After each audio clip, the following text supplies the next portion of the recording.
Deus existe? Não, Deus na verdade não existe, Deus é. Deus é. A gente fala existir porque como a nossa vida ela existiu e a gente só se relaciona com coisas que existem, então a gente pensa em Deus também como um ser existente. E Deus não vai ficar bravo com a gente porque a gente fala que Ele existe, porque Ele entende, mas Ele é. Então o ser humano é feito à imagem de Deus, nesse sentido. Assim também eu tenho uma dificuldade muito grande, e vocês já ouviram isso, talvez alguém até já pregou isso, mas eu tenho uma dificuldade muito grande em dizer assim que Deus é infinito. Quantas pessoas já ouviram isso?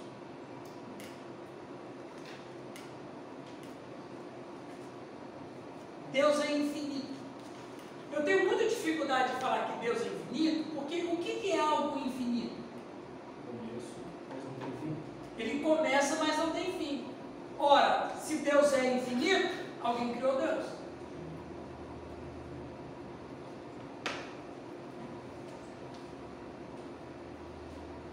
Esse é o problema. Quem criou Deus? Ele é autoexistente, então ele não é infinito. Mas o conceito de infinitude é não teve começo e fim. Mas foi assim que eu aprendi. Não, então, mas você vai falar o que é infinito? Não tem fim.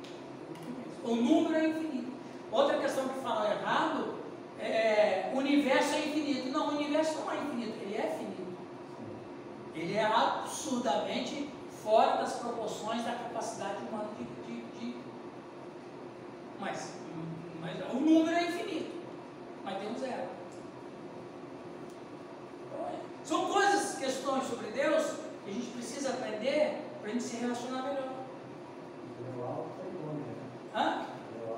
Ele fala alfa e ômega na ideia da gente entender para nossa compreensão, não para a compreensão de outro, mas porque a gente é um ser finito, o que de fato ele é.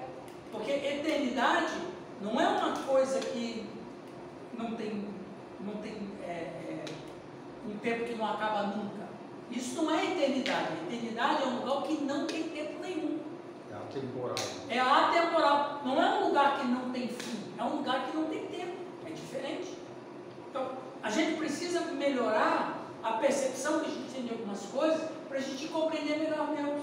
Por isso tem muita gente na igreja aí, e tem muitos desigrejados que abandonaram Deus e a fé por uma falta de compreensão sobre quem de fato Deus é, como que Ele funciona, como que Ele trabalha na vida. Não tem como abandonar a fé sem a falta de compreensão. Não tem, exatamente, porque a própria fé ela é uma compreensão. Então, mas não é de acordo com o que eu quero acreditar, é outra conversa. É outro detalhe. Então, eu preciso, por isso, gente, que é importante, eu gosto muito do slogan lá da igreja do Giovanni lá. Igreja do Giovanni, até parece que ele continua alguma coisa. Eu não morri por ninguém. Exatamente. O slogan da comunidade que o Giovanni tem é uma igreja com fé inteligente. Que é o que a gente precisa ter na cada igreja nossa. Fé inteligente é isso aí. Né? Eu, dentro da possibilidade, eu conheço alguma coisa sobre Deus que é o suficiente para me salvar. Deus é uma comunidade de pessoas em um relacionamento de amor mútuo, portanto, a essência da humanidade deve ser encontrada nas relações humanas com os outros, com Deus e com a criação de Deus. Então, quando o homem peca, quando os nossos pais pecaram, eles não somente se rebelaram contra o Criador, eles se rebelaram contra tudo. Não somente contra o Criador, mas também contra a própria criação.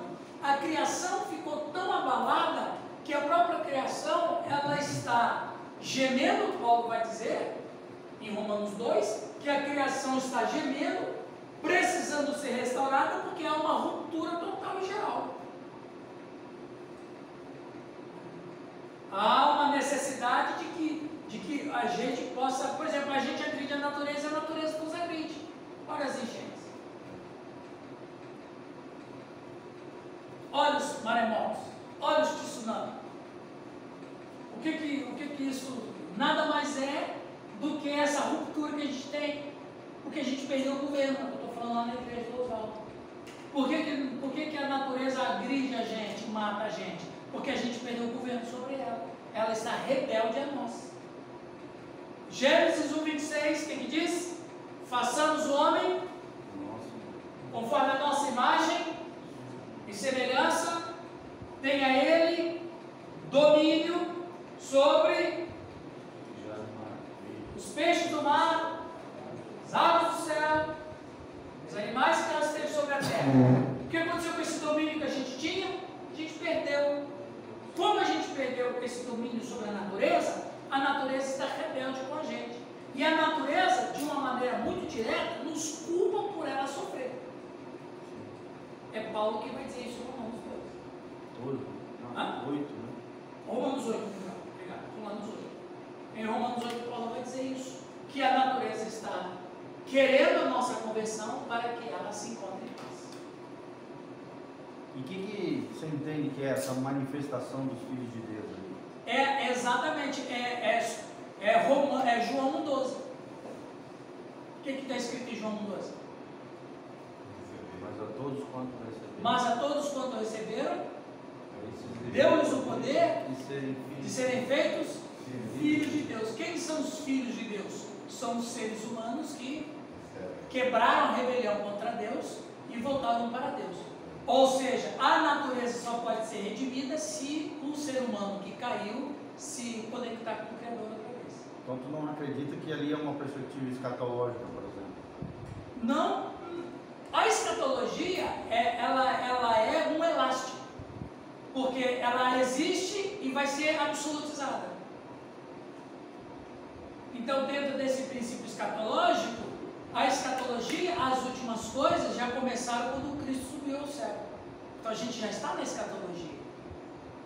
O problema é as pessoas pensarem que a escatologia é o fim quando Jesus volta. Não, a escatologia começou quando Jesus falou assim: eu verei isso lá em casa. Então começa lá. Então a escatologia, ela começa em Atos 1. Então, a conversão dos filhos de Deus acontece na escatologia. Então, é isso aí mesmo, nós estamos na escatologia. Então, os filhos de Deus se manifestam quando? Na escatologia. É isso aí. Então, tu crê que é uma referência à conversão? É uma referência à conversão. Porque o homem só pode se tornar filho de Deus com conversão a Cristo. Quando é que é essa conversão a Cristo? Na escatologia. É o início da escatologia. É o início da escatologia. A experiência humana. Né? A experiência. Aí é como eu sempre falo, eu não sei se eu falei na sua igreja ou no Renato, que na verdade não vai existir fim do mundo. Eu falei aqui, eu acho que ano passado. Né? Falou lá na nossa. Falei isso, falei na tua igreja. Na verdade não vai existir fim do mundo. O que vai existir é o fim da história caída. Que começou lá no Éden. A história caída começou lá. Então Deus escreveu uma história perfeita. Como a gente caiu, a gente criou uma história paralela. E a história paralela é a história da queda, que ela vai acabar quando Jesus volta. Então não é fim do mundo, é o fim da história da civilização caída. Então a escatologia começa quando Cristo vai para o céu. Olha, eu estou indo, mas eu vou voltar. A partir de hoje vocês ficam me esperando. Não foi isso que ele falou quando ele falou: fica em Jerusalém. Alguns não acreditaram. É a mesma palavra dele para hoje. Ok, meus irmãos? Mas foi boa essa questão da escatologia. É bom a gente dar uma fala assim, porque as pessoas parecem mal. Não, essa perspectiva eu nunca ouvi, por exemplo. Nunca ouvi. Sempre era relacionada, eu acredito, a parousia, que é relacionada ao arrebatamento, a parousia, a manifestação. Começa, ou então uma referência ao milênio, a restauração de todas as coisas. Se você vai estudar. Eu creio que é ou um ou outro, entendeu? Então, mas aí você vê que o Jesus já anunciou a escatologia. A história do mundo começou a acabar. Não, mas é interessante essa tua perspectiva, porque realmente, né, a escatologia começa a partir, na experiência humana, a partir do novo nascimento. Então, Cristo subiu, acabou, começa ali. Cristo subiu aos céus, o relógio de Deus começou.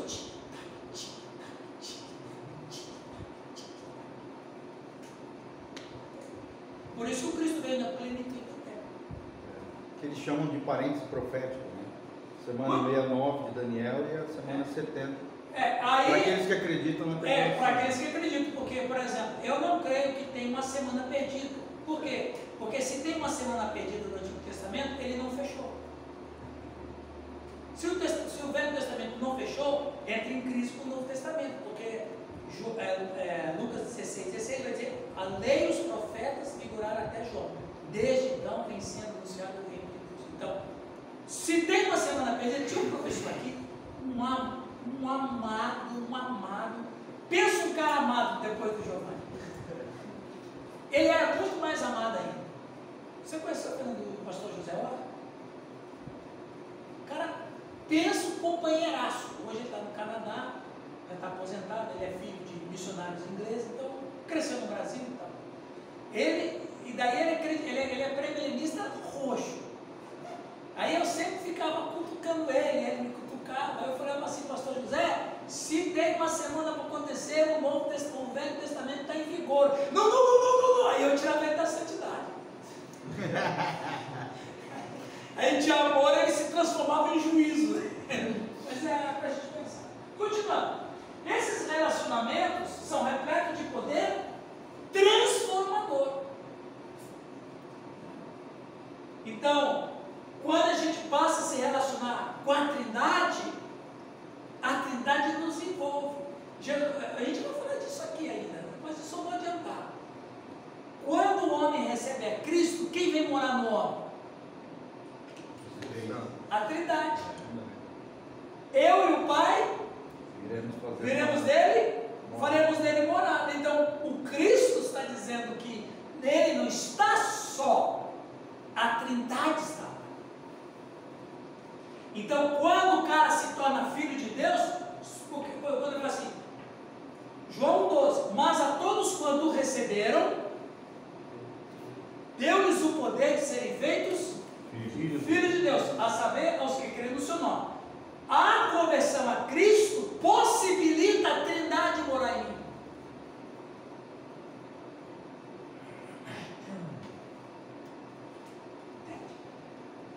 Então, a Trindade, lembra que a gente sempre fala, e é um problema desde sempre na igreja evangélica brasileira, e os pastores, vocês com certeza pregaram sobre isso, ouviram pregação sobre isso, quando dizem, muita gente recebe a Cristo como Salvador, mas não recebe a Cristo como Senhor.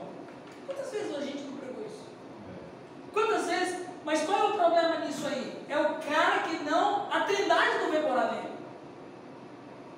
Ele só quer um pedaço da Trindade. Um pedaço da Trindade não vai. Ou a Trindade vai ou ninguém vai. O Fernando não disse que a Trindade, os três são um? Como é que só vai? Jesus, o Pai, ele disse, o Pai e o Espírito Santo. Tchau, eu vou parar daquele pecador ali. Não existe isso. Eu e o Pai viremos dele, faremos dele morada. Então é a Trindade que entra na gente. Não é um. É a Trindade. Esse é o problema de muita gente que converte a Cristo e dá um problema na igreja. É só residência e não presidência. Olha. Já tirou um título para o sermão aí. Exatamente, ele não governa em nós. Eu só quero uma parte que me interessa. Então nós precisamos ensinar o nosso povo que nós precisamos converter a Cristo para que a Trindade entre em nós. Você imagina a Trindade morando em você, meu? Deve acontecer alguma coisa, não é possível. Tem um livro do Watchman que chama O Cristão Normal. Eu já li. E aí tem um capítulo ali que ele fala sobre a relação de Israel com a santidade de Deus, com a presença de Deus, da nuvem, do fogo e tal, e principalmente a reverência que os israelitas tinham com relação à presença de Deus que estava no tabernáculo. Sim. Ele traz uma relação com o cristão hoje, né?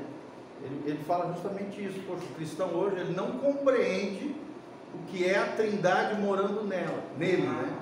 Os israelitas compreendiam o que é a glória, o que é a Shekinah de Deus lá no tabernáculo. Mas hoje nós somos tabernáculo de Deus e parece que essa reverência que o povo de Israel tinha, a maioria dos cristãos não tem hoje, né? Olha, não tem, Giovanni. Olha, você tocou num assunto que eu vejo que é um dos tendões de Aquiles da igreja evangélica. Eu sempre gosto de falar isso, pelo amor de Deus, não quero ofender ninguém aqui. Não é minha função ofender ninguém aqui. Mas acontece que nós viciamos o povo em algumas coisas que, na verdade, a gente depois tem esse problema que se levanta e a gente que cria o problema. Por que as pessoas não entendem que nós somos um tabernáculo? Porque a gente ainda tem a mentalidade dos judeus que o tabernáculo é a morada de Deus.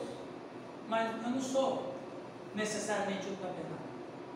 É a questão que a gente chama o templo de casa de Deus. Esse é o problema.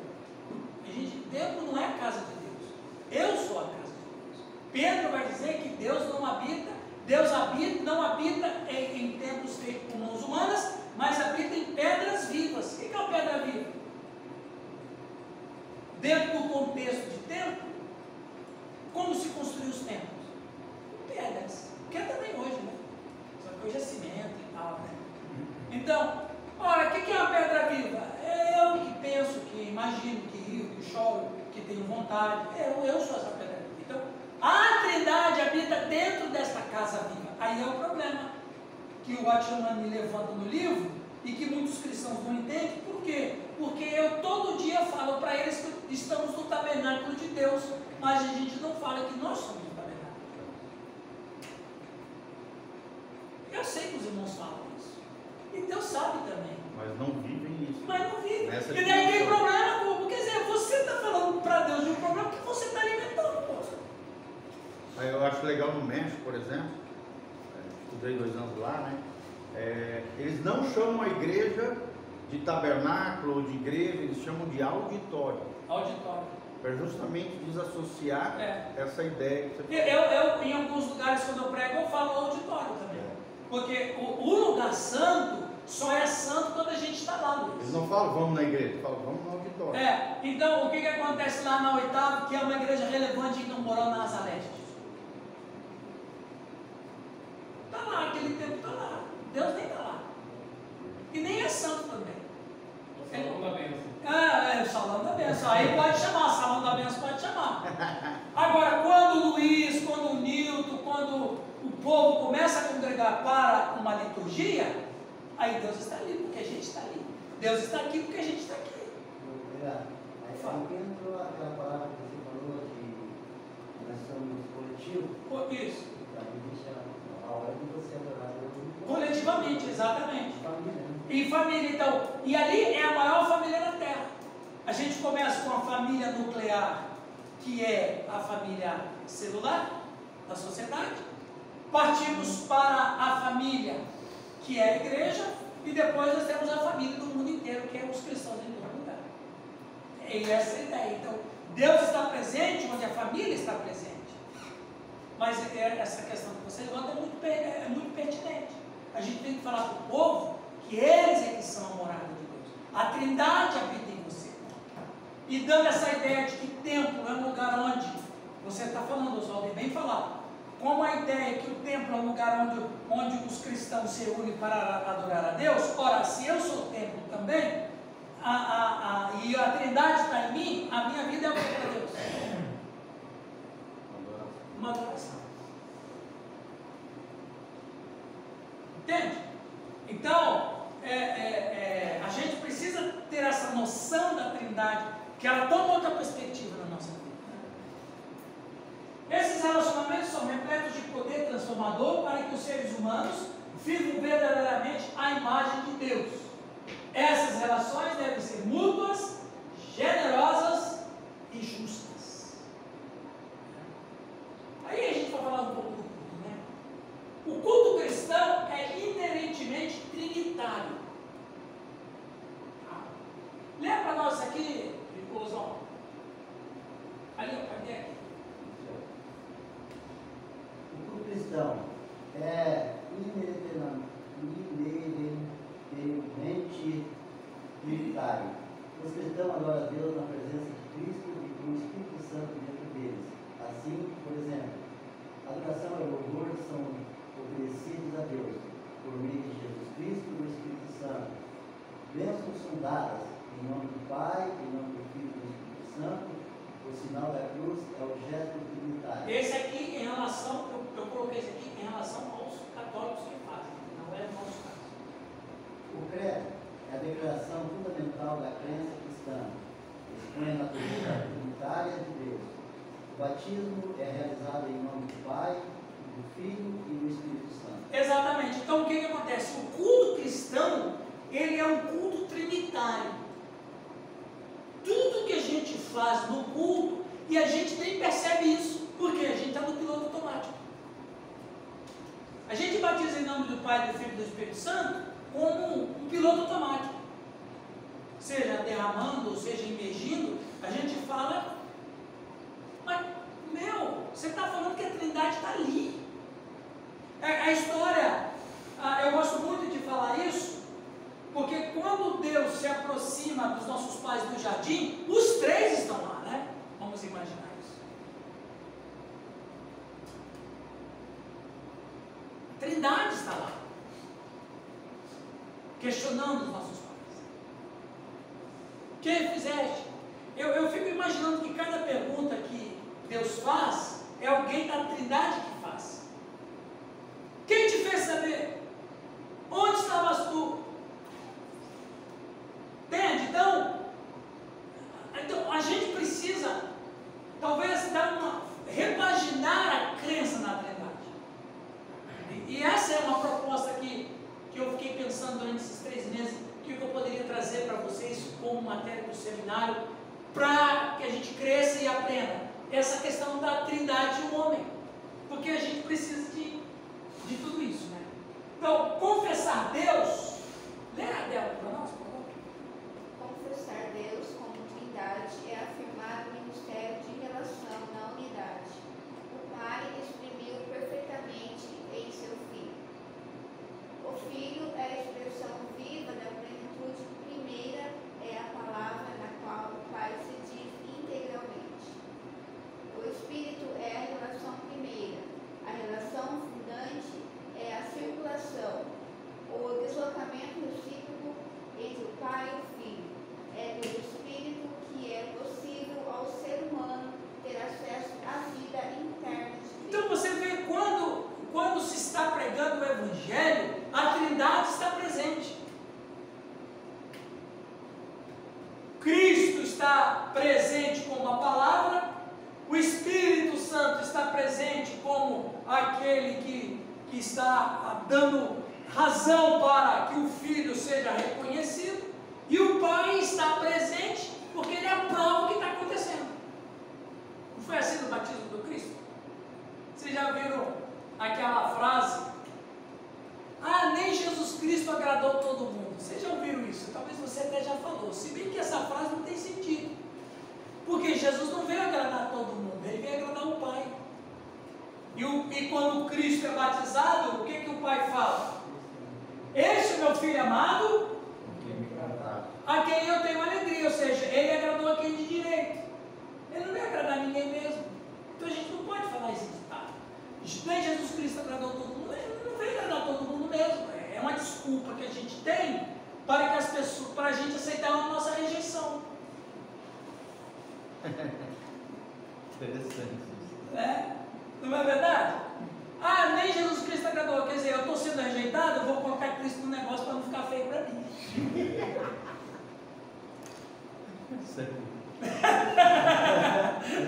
Olha, uma vez uma pessoa perguntou para mim assim, mas quando você começa a tomar conta do igreja, faz tanto problema, eu não estou lá por causa dele, eu estou por causa de Deus. Eu estou por causa do meu chamado. Exatamente, não estou lá, exatamente. Então, quando você para analisar que eu não aceito a minha rejeição e estou colocando Cristo no meio, para com isso.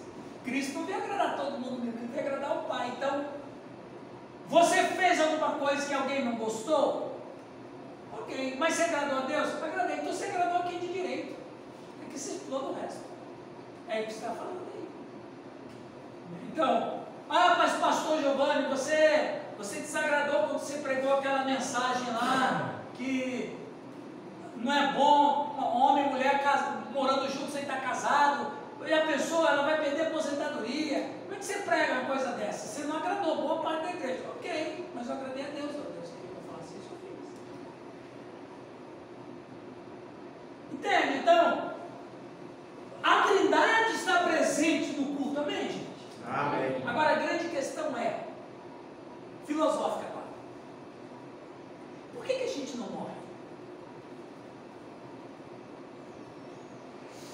Moisés pediu para Deus: deixa-me ver a tua face. Assembleia gosta desse texto. Deixa-me ver a tua face. E o que Deus falou para Moisés? Nem o homem que me vê viverá, mas certamente morrerá. Se eu não posso ver Deus, porque a glória é tanta que eu vou morrer, por que eu não morro quando a Trindade vem morar em mim? Tem uma coisa aí. E aí, filosoficamente, você vai ver que o infinito não cabe dentro do finito.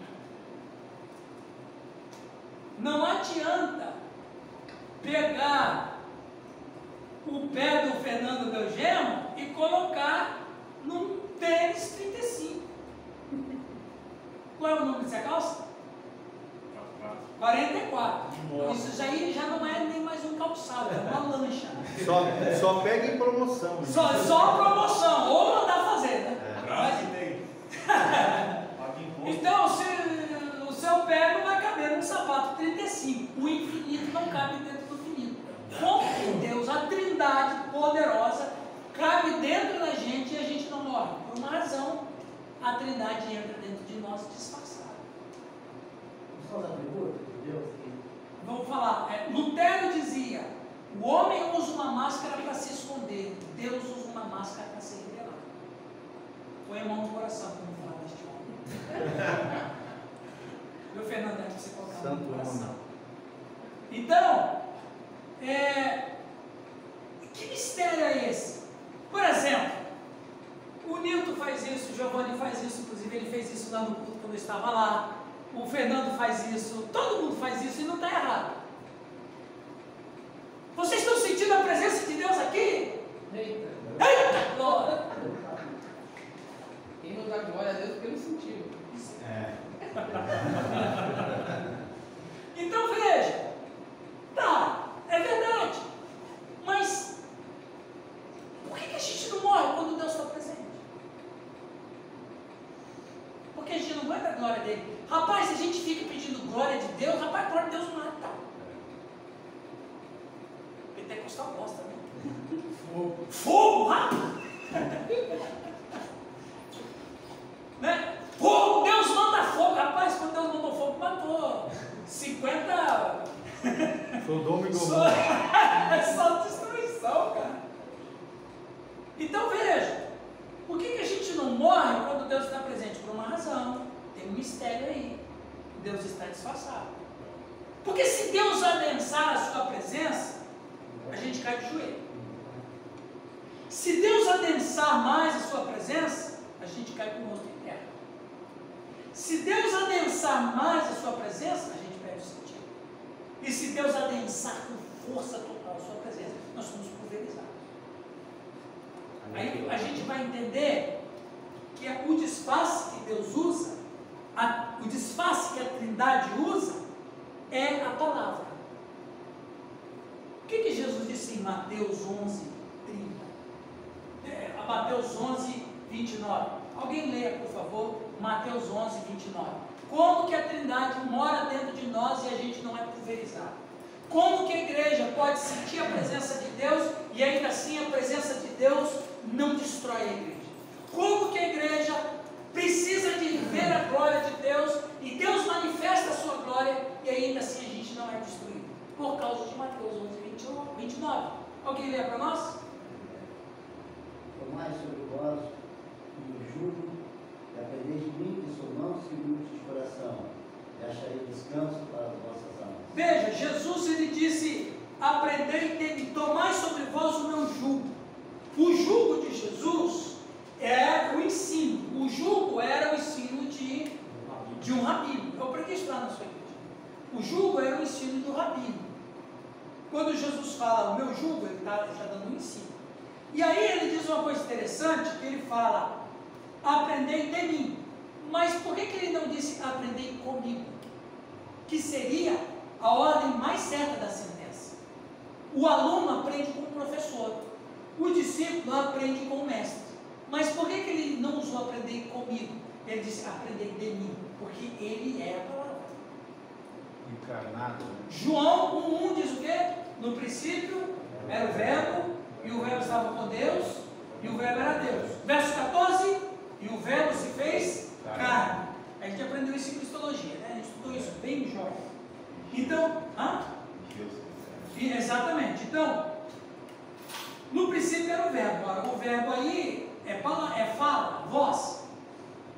Então, quando a gente escuta que Jesus foi a voz de Deus, então a gente vê o quê? Que ele era a palavra de Deus. Então, como que a gente pode receber a Trindade e a gente não morrer? Como que a gente pode ter a presença de Deus e não morrer? Como que a gente pode ter a glória de Deus e não morrer? Porque Deus está disfarçado. Em que disfarce? Na pessoa do Filho. Ele é a palavra. A partir do momento que a gente recebe a Cristo, a gente recebe a palavra de Deus. A Trindade está ali. Por isso que tem transformação. É aquela história, não tem como receber Cristo só como Salvador. Kate Ward, teólogo inglês, ele diz: a ideia da Trindade não substitui o monoteísmo, ele o interpreta. Isso eu achei interessante dessa frase desse tema. Então, a ideia da Trindade não substitui o monoteísmo. Não existe triteísmo. Não é triteísmo. É uma trindade. Ele, à luz de conjuntos específicos de eventos e experiências reveladoras. Então, a Trindade é uma revelação de Deus. Esse outro teólogo, vocês já ouviram falar muito dele. Francis Schaeffer, ele disse: ele não nos criou porque precisava de nós. E essa frase é interessante, porque eu já ouvi pregador e já vi música até dizendo que Deus precisava se sentir. Aliás, o coach do Luizão fala isso, né? O David Leonardo, né? O mestre. Ele fala, o coach do Luizão, o guia, o guru espiritual do Luizão, fala isso, né? Porque vocês são o coração de Deus. Mas quem é o Luizão que ele fala lá? Ponto fraco de Deus. Ponto fraco de Deus. Sabe, umas heresias. Mas tudo bem. Então, Deus, a Trindade, gente, a Trindade se bastava, não precisava de nós. A Trindade nunca precisou de nada. A Trindade, quando decidiu criar, não nos criou porque a Trindade estava solitária. A Trindade decidiu criar a gente não para demonstrar o poder que a Trindade possui. Também não. A Trindade decidiu nos criar por isso. Ele não nos criou porque precisava de nós. Deus poderia ter existido para sempre sem nós. Que Ele nos criou é uma declaração do seu grande amor e a sabedoria do seu plano. Então quer dizer, a existência da vida é um plano de Deus. A existência da vida não é a Trindade provar que ela pode. Não é a Trindade dizer que se sentia solitária. A existência era o plano da Trindade, que foi Deus que nos ofertou o presente da vida. E como é bom viver. Entende, meus irmãos? Então, a partir do momento em que a Trindade criou o homem à sua imagem e semelhança, e fez a criação para que ela retornasse a Ele a adoração, essa adoração foi quebrada com o pecado. Vamos lembrar um pouco mais disso aí. Aquilo é um cachimbo na mão dele?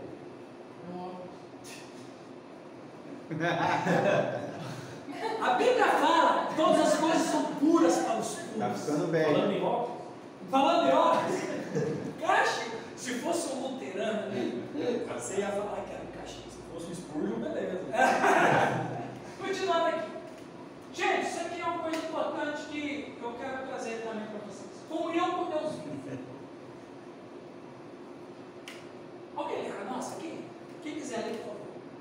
monoteísmo estrito, os cristãos chegaram à fé trinitária. O termo trindade não é utilizado no Novo Testamento.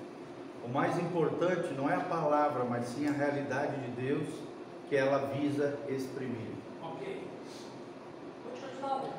É Moisés que vai dar a definição de Deus para todos os judeus de seus dias e para nós. Ele apresenta o Deus dos patriarcas, que ninguém sabia como era e quem era, Yahvé, ou seja, eu sou. Essa declaração traz em si a verdade que só Deus é autoexistente e tem vida em si mesmo. Isso aqui tem uma coisa muito interessante. Essa é chamado da Academia Teológica. Alguém se lembra como é chamado essas 4 letras? Tetragrama. O tetragrama sagrado. E você pode ver que não tem vogal. Então, o que de fato Moisés inventou essa palavra? Porque essa palavra é uma onomatopeia, eu já falei isso para vocês. Exatamente. Onomatopeia. O que é uma onomatopeia, Caio? É quando você fala, você cria uma palavra de um som. Isso. Não existe uma palavra para aquele som, para aquilo que você está ouvindo, então você sonoriza aquilo. Tipo, ati. Tem, essa palavra não existe. A gente cria a onomatopeia. Isso aí.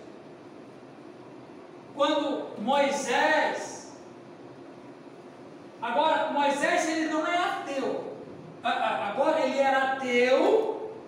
Quando Deus começa a falar com ele, ele vai para o paganismo, desperta nele o paganismo. Deus apresenta para Moisés que no primeiro momento, Moisés é ateu. Deus vai falando com Moisés, no segundo momento, Moisés é um pagão. Já melhorou, né? O pagão já está crescendo. Porque Moisés fala bem assim: eu vou lá pregar para os anciãos de Israel, e eu vou chegar lá e vou dizer o que é para eles. Qual é o seu nome para que eu possa anunciar aos anciãos de Israel? Ora, só um pagão perguntaria isso. E Deus fala o que para ele, Fernando? Eu sou. Moisés não entende o que está sendo falado. Porque veja, nós estamos falando de um homem de 80 anos. É duro, né? 80 anos, né? Não parece um pastor da Bola de Neve agora? Olha, nós estamos falando com um homem de 80 anos. Ele já está pensando que já está aposentado. Igual eu. E ele já está para lá de Bagdá. Aí, acabou contigo. Mas vai casar, né? Então ele está para lá de Bagdá. E daí Deus fala com ele.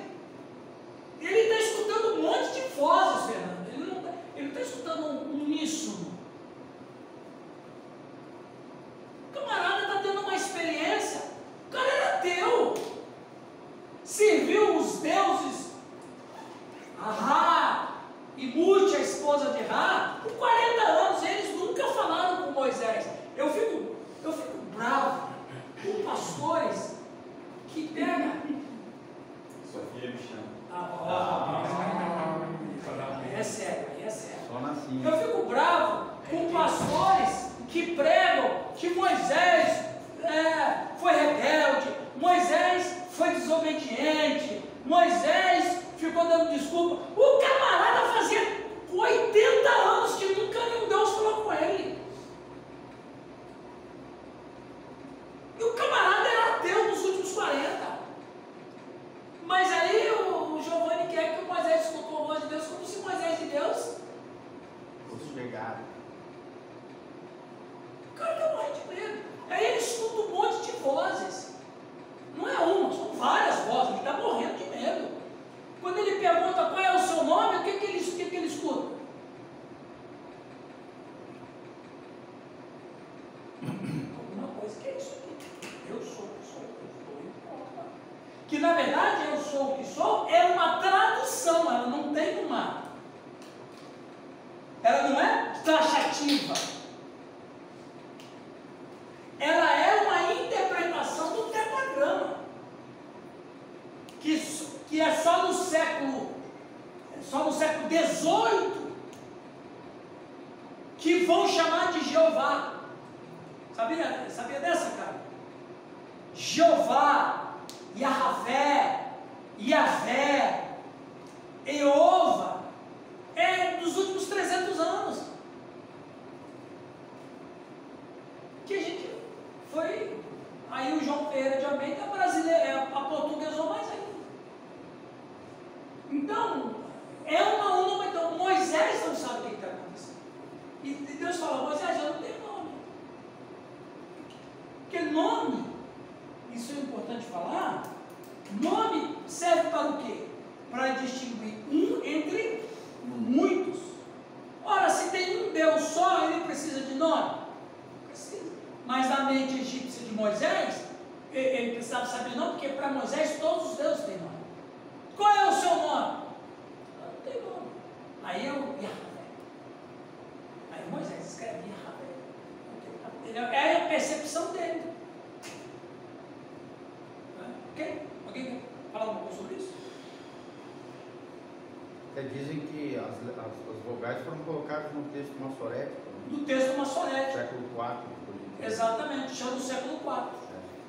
Que é para ter uma noção. Até então não havia, né? Nada. Vogais entre...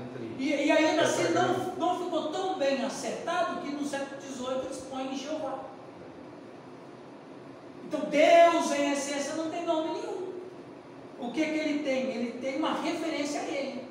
Que ele vai dizer lá no mandamento, não tomarás o nome do Senhor teu Deus em vão, mas ele não tem nome próprio, ele é Deus, ele não tem nome. Ele tem uma referência a si mesmo. Qual é a referência dele? Eu sou o que sou, é isso que Deus está falando. Mas tem pregadores que acham que Moisés devia, ok Deus, eu vou lá. Então quem revela o mistério de Deus é Moisés, pois ele percebe que em Deus há três pessoas distintas. Prova disso está que ele usa a palavra Elohim para Deus. E aí a gente vai para Deuteronômio 6,4. Vamos ler Deuteronômio 6,4? Abram as suas Bíblias e alguém leia Deuteronômio 6,4. Estamos terminando, gente, fica tranquilo. Ouve, ó Israel, o Senhor nosso Deus é o único Senhor. Esse aí é o famoso Shema. O Giovanni que é judeu, ele sabe, né? Shema. Então, no hebraico está escrito esse aqui, ó. Shema Israel, Yahvé Elohim, Yahvé Echad. Isso aqui, em hebraico, eu não sou professor de hebraico, se bem que eu estudei alguma coisa, isso aqui para o judeu é uma complicação sem tamanho. Para nós que estamos lendo uma tradução em português, tranquilo, mas para o judeu isso aqui, Moisés complicou, não foi a nossa vida, Moisés complicou a vida do judeu, porque com a ótica cristã, a gente entende isso aí perfeitamente. Shema, ouve, né? É um chamado à adoração. Né? Shema Israel, Yahvé, Elohim, Yahvé Echad. Então, Yahvé é como se fosse assim, né? Ouve Israel, o eu sou deuses, o eu sou um Deus. É isso aí, traduzindo ao pé da letra, é isso aí, cara. Israel, eu sou é deuses, eu sou é um. Como é que você vai definir esse trem aí? Você deve ter estudado, lido ou escutado em algum lugar que o hebraico é a única língua que tem uma palavra para cada número. Então, números que tem um som masculino tem uma palavra, números que tem um som feminino tem outra palavra. O número 1 tem duas palavras para o número 1.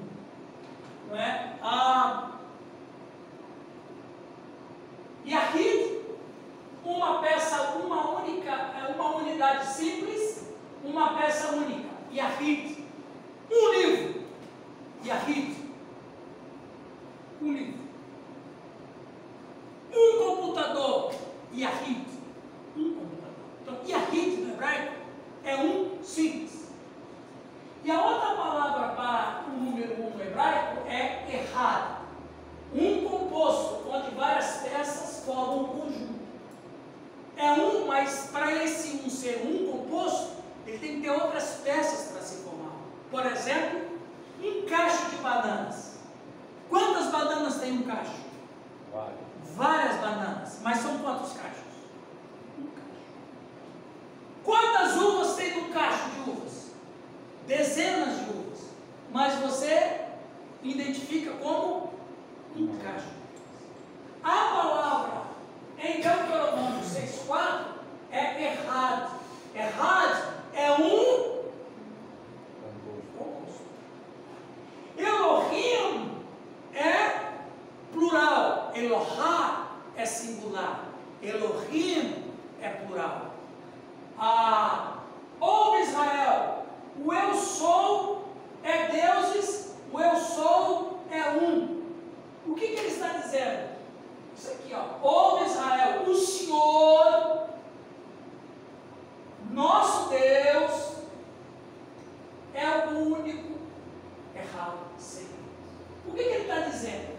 Que Deus é um, mas são mais de um. Por isso que Elohim tem sentido em errado. Vou repetir. Por isso que Elohim tem sentido errado. Se Elohim estivesse aqui e Yahweh estivesse aqui, dava conflito. Mas aqui é plural, aqui é um composto plural. Então, o que Moisés está dizendo aqui? Que Deus é um composto.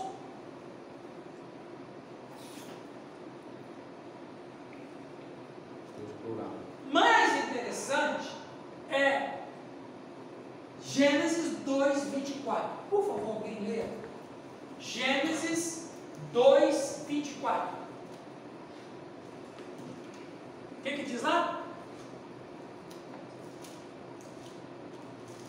Por isso deixa o homem pai e mãe e se une à sua mulher, tornando-se os dois uma só carne. A palavra uma só no hebraico, Caio, é errado. Ok, vamos ver errado na família? Giovanni, quantas pessoas são da sua família? 5. 5. Mas você fala que é uma família ou são 5 famílias? Uma família? 5 pessoas. Em hebraico, como que é? Quantas ovelhas tem o seu rebanho lá? Vamos dizer, tem 100. Ou mais, talvez um pouco. Mais um pouquinho de 100 você tem. Mas você tem 100 igrejas ou você tem uma igreja? O que é isso? Errado. Ou seja, Deus imprimiu na sociedade humana a ideia da Trindade. O judeu não entendeu por isso. Mas com a ótica cristã, o que você vê em Elohim errado? Trindade. Então, as pessoas de Deus estão lá. Vocês estão entendendo, meus irmãos? Por que eu estou falando isso? Para a gente entender que a Trindade, se ela não estiver presente dentro do Alex, o Alex perde o sentido de ser. Eita, chique norte. Se a Trindade não estiver no Caio, o Caio perde o sentido de ser. Por que às vezes tem membros de nossas comunidades que parece que não vão para frente nem vêm para trás? Porque não tem essa noção da Trindade.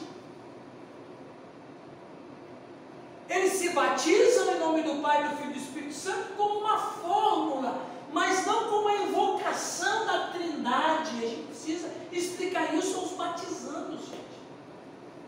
A gente ensina os batizandos lá na classe de que ela, como é que se chama a classe lá? A gente tem a classe de batismo nas nossas igrejas, a gente passa para eles a fórmula, mas a gente não explica a essência do negócio. A gente ensina para eles que a igreja preteriana renovada acredita na Trindade, Pai, Filho e Espírito Santo,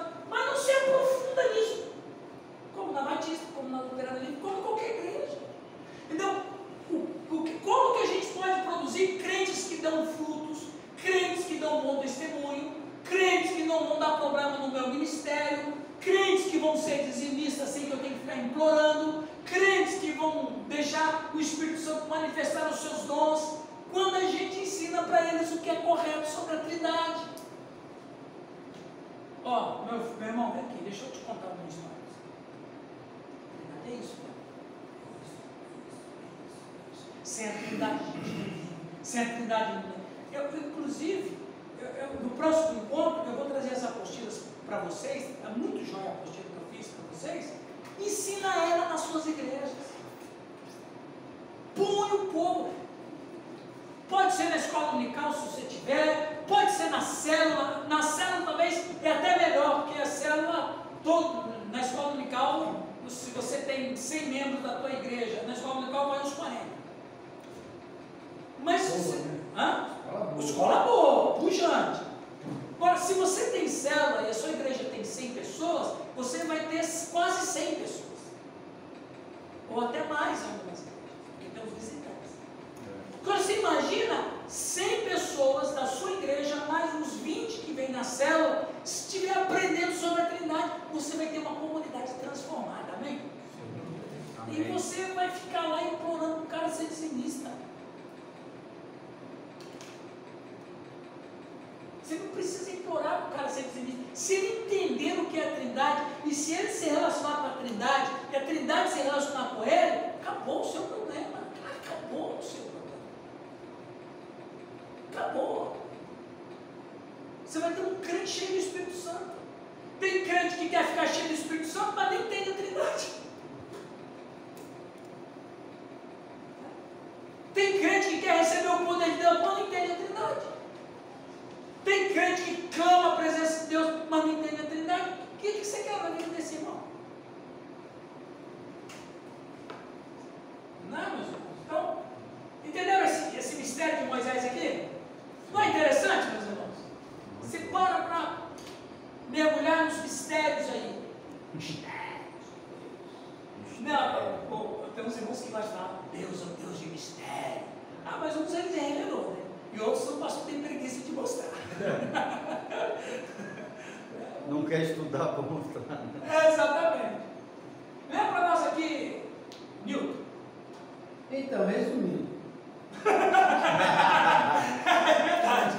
Eu gostei da entonação. A forma como Deus se apresenta a Moisés é Yahvé, é a forma como Moisés apresenta a Deus é Elohim, porque em Deus há mais de uma pessoa. Veja que interessante. A forma como Deus se apresenta a Moisés é Yahvé. Ele não entendeu. Elohim é a interpretação que Moisés faz do que ele ouviu. Interpretou mal, né? Porque colocou lá o El, que é o Deus mau. Exatamente, mas por quê? Porque a palavra El está ligada com a divindade. Então, o ser que se apresenta para ele é uma divindade. E essa divindade não diz o nome. Então, ele apresenta para as pessoas Elohim, que significa deuses. Mas por que a gente não pode condenar Moisés? Caramba, o camarada está se convertendo ali. Está cru, rapaz. O cara não fez classe de batismo. Então guarde esse slide. Deus se apresenta a Moisés como ele não vai perguntar de novo, ele diz, viu gente, é Elohim. E Deus acha conta? Não. Porque Deus entende o limite de Moisés. Você lembrou bem, José? É Moisés que vai acrescentar o El, que significa um Deus mau. Porque ele não conhece outro nome para... Ele não entendeu isso aqui. Gente, quem vai entender um troço desse? Não foi assim de imediato, talvez, que ele foi escrever, né? Foi acontecendo ali o relacionamento. Exato, exato. Deus não fala o nome certo, só fala eu sou. Eu sou. Né? E aí ainda manda ele voltar lá para o faraó. Exato. Exato. Então ele vai dizer o quê? Ele vai dizer para o faraó, olha aqui, faraó, o eu sou. Ele tem que apresentar alguma coisa. O que ele apresenta? Elohim.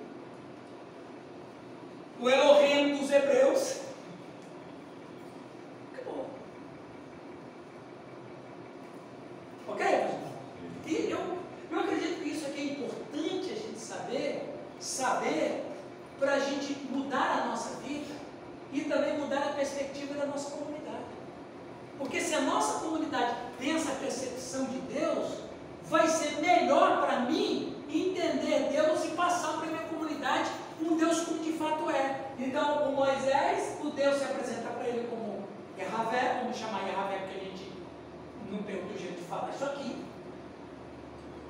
E Moisés fala, não entendi, é Elohim. Então é como se ele falasse assim, Luiz, o senhor me permite chamar o senhor de Elohim porque eu não entendi.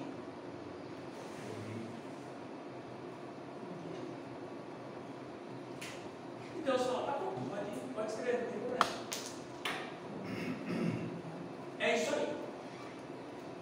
Ok, isso aqui a gente vai ver no próximo encontro. Isso aqui vai longe também. Isso aqui vai muito longe. Se alguém tem alguma pergunta, por favor. Eu tenho formação católica, né? Aham. Há algum problema de fazer o Pai, Filho, Espírito Santo? Olha, Eu sou convertido, tudo. sim. As origens do sinal da cruz, ela não tem uma origem definida de onde veio isso. Mas existem algumas fontes que o catolicismo, na verdade, seu nome é Edmo, né? Edinho. O Edmo é assim. O catolicismo, para ser aceito nas comunidades, entre os bárbaros, entre os pagãos, o catolicismo, ele fez uma barganha. Como é que o catolicismo vai entrar na terra do Odin, onde Odin manda? Como é que o catolicismo vai entrar na Inglaterra, que não chamava Inglaterra, chamava Bretanha? Como é que o catolicismo vai entrar na Bretanha sem que ele faça algumas concessões? Então veja, Edinho, quando você estuda o paganismo antigo, você vai perceber que a maioria das divindades eram femininas. O que o catolicismo fez entre os pagãos? Ele fez uma troca. Vocês adoram Afrodite? Então nós temos uma liga. É a mesma coisa. O catolicismo, ele se tornou uma religião sincrética. Para ser aceito entre as culturas pagãs, ele trocou o nome dos deuses deles por santos católicos. Eu não estou aqui fazendo nenhuma crítica, mas eu estou falando que a história e a própria história católica vai ensinar isso. Então o que acontece? Depois do século IV, Edinho, quando Teodósio, em 380, ele oficializa o cristianismo como religião oficial do Império, e 22 anos depois ela é tornada Igreja Apostólica Romana, porque a Igreja Católica Apostólica Romana nasceu aproximadamente no ano 410. Nessa época, o catolicismo, o que fez? Ele tinha muitos missionários, e esses missionários, eles foram para o paganismo, para a terra pagã, entre os gauleses, onde é a França, entre os bretões, que é a Inglaterra e o Reino Unido, foi para o leste europeu, que eram os godos, os ostrogodos e tal. E para o catolicismo ser aceito nessas regiões, houve uma troca de deuses, e houve uma conversão de deuses católicos em deuses pagãos. E o sinal da cruz veio de brinde.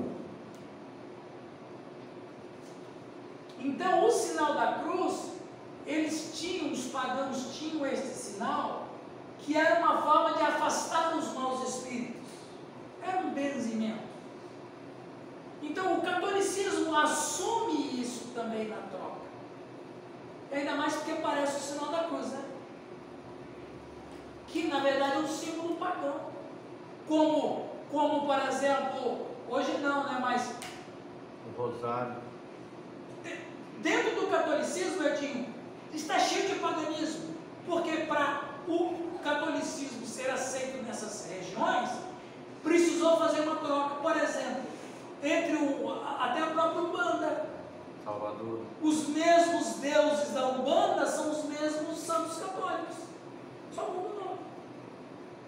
Não é lá em Salvador que padre e mãe de santo lava a escadaria do Senhor do Bonfim? Então, o catolicismo, ele está mais para o sincretismo pagão do que para o cristianismo. Então, a fé católica é uma fé sincrética. Não estou aqui atacando o catolicismo, a Igreja Católica. Eu estou aqui fazendo uma análise histórica, teológica do que é o catolicismo. Então, o que o catolicismo oferece para os católicos? Uma fé sincrética, que não é uma fé genuinamente bíblica. Tem muitas crendices católicas que são crendices pagãs. Então, no passado, de coisa de 1000 anos atrás, 1200 anos atrás, o camarada podia ir numa região pagã que ia encontrar os deuses católicos lá, os santos católicos lá, com outros nomes. Então, o que o catolicismo fez? Ele não evangelizou o mundo, ele cristianizou o mundo. Qual é a diferença entre evangelizar e cristianizar? O cristianizar é levar uma fé católica. E o evangelizar é levar a palavra de Deus como o único meio de conversão e salvação do pecador. Então, a mensagem da igreja é uma mensagem evangelística.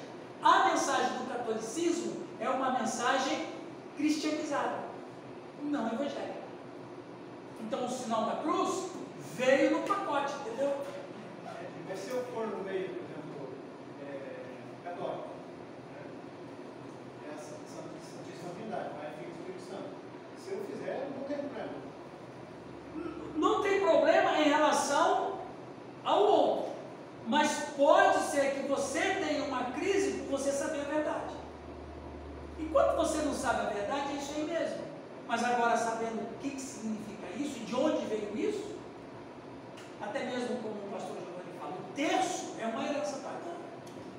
E os islâmicos têm até hoje. E mais, a missa é também uma questão de pagão, porque missa, sabe o que significa missa? Sacrifício sem sangue. Cada missa é um sacrifício do Cristo. E de acordo com até a própria Bíblia do Antigo Testamento, todo sacrifício para ser válido tem que sangrar. Como é que você faz um sacrifício que não tenha sangue? Que é a abominação. No Antigo Testamento não poderia oferecer a Deus carne de animais sufocados. O que é um animal sufocado? É um sacrifício sem sangue. Então, a gente precisa tomar cuidado com o catolicismo, porque o catolicismo, por mais que ele tenha uma roupagem cristã, o seu centro está cheio de sincretismo pagão e práticas pagãs. Então, quando você estuda, você tem essas coisas com muita claridade. Não que não tenham coisas boas. Não, existem por exemplo, coisas boas. O catolicismo crê na Trindade. Ok, e está certo. Só que eles creem na Trindade, mas eles também creem na Maria. Inclusive, querem alçar a Maria a uma quarta pessoa da Trindade. Não sei se vai ser a Trindade daí, né? Porque a Trindade é 3. Então, o catolicismo, sabe aquele aluno da escolinha do professor Raimundo? Que ele vai acertando tudo. Aí o professor fala, agora é a última para você ganhar um 10, hein? Aí ele responde errado, perdeu tudo. Então, há crenças católicas que é herança boa. A Trindade, Jesus como Deus, A ressurreição. o pecado original, o pecado atual, a ressurreição dos mortos. Mas quando você começa a embrenhar mais, você começa a ver que eles creem na graça infusa, creem na hóstia como um ato de canibalismo, creem que Deus precisa de Maria para efetuar coisas de graça entre os homens. Você vê que você tem que ter um santo padroeiro para poder realizar as bênçãos. Então você começa a ver, quando você está num lugar que você tem que começar a selecionar coisas, não presta.